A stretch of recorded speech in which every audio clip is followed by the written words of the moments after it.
back. Yeah, it's always nice to come home. This has been my home since I started my career, so it's been incredible to come home and play on a good wicket.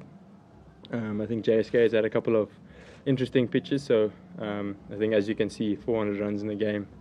It's a bit of a better pitch, so yeah, very nice to be home. I mean, just looking at the sort of wretched run that JSK has been on, contrasting that with the form that you guys have been in, are you a bit disappointed that you couldn't see out the regular games of the tournament with a victory?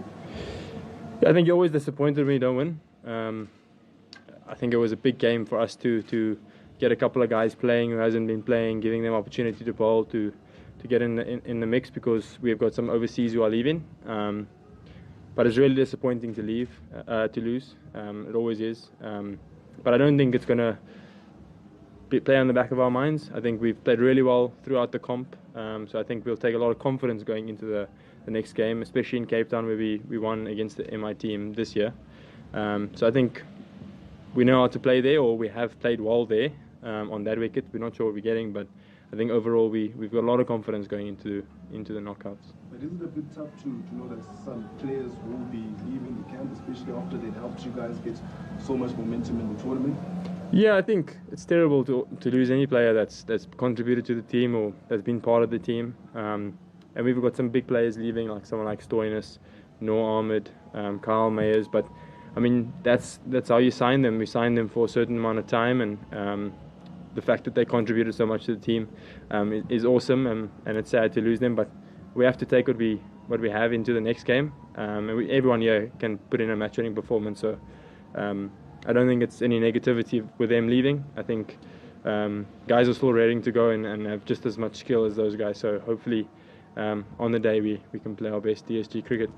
And what's it like for a team that's finished the regular league fixtures at the top when you're going into a lottery now, where you know it could be one game and you're out? How does that? Is there like extra pressure on you guys to make sure that you build on that, and you don't want to be that team that falls off and having had so much momentum in the regular league? Yeah, I think we haven't really worried too much about the other teams or how other guys are going. We just try to play our best cricket every game. So the fact that we're on top of the log is a bonus.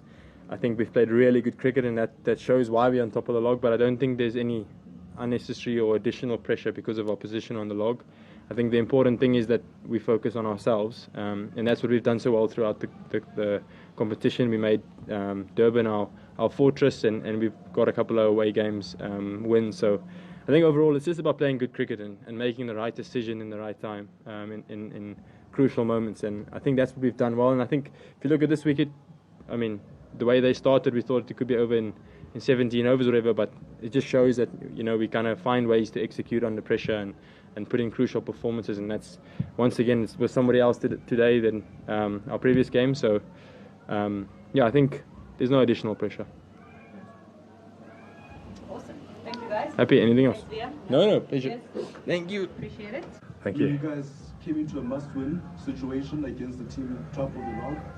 Just leading into this particular game, how was the belief within the group that you guys can pull this one off? Yeah, I think obviously after the last game it was a disappointing game for us, but we knew we still had a chance of finishing in the top four, provided other results went our way, and we just had to focus on what we were going to do to make sure we gave ourselves the best chance of winning today, and that was the focus in the couple of days leading up to it.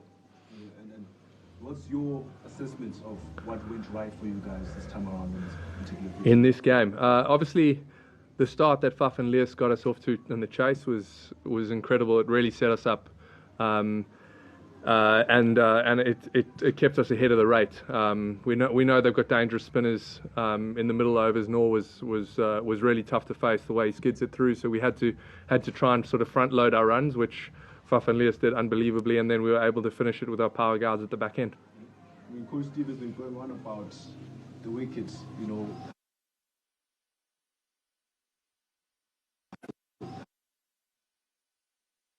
How unpredictable it's been here at the Wanderers, especially after that last game. Do you feel as if today the players got a better grip of what was, you know, happening on the wicket, and you guys could play to the wicket's conditions? Yeah, definitely. I think it played a little bit better than it did the other day. The other day was a bit slower than it played today. But I think we've definitely got used to it, and we played the conditions really well tonight. Both with the ball, they came at us really hard, and that especially in the middle. We started well, and then they really Jojo and Wiaan there were excellent in sort of setting up the score for them. And we did think it was a pretty big score on that wicket. But the start that we had, Faf and Leah set the tone for us in the chase. And then just going into the playoffs, sneaking in this particular fashion,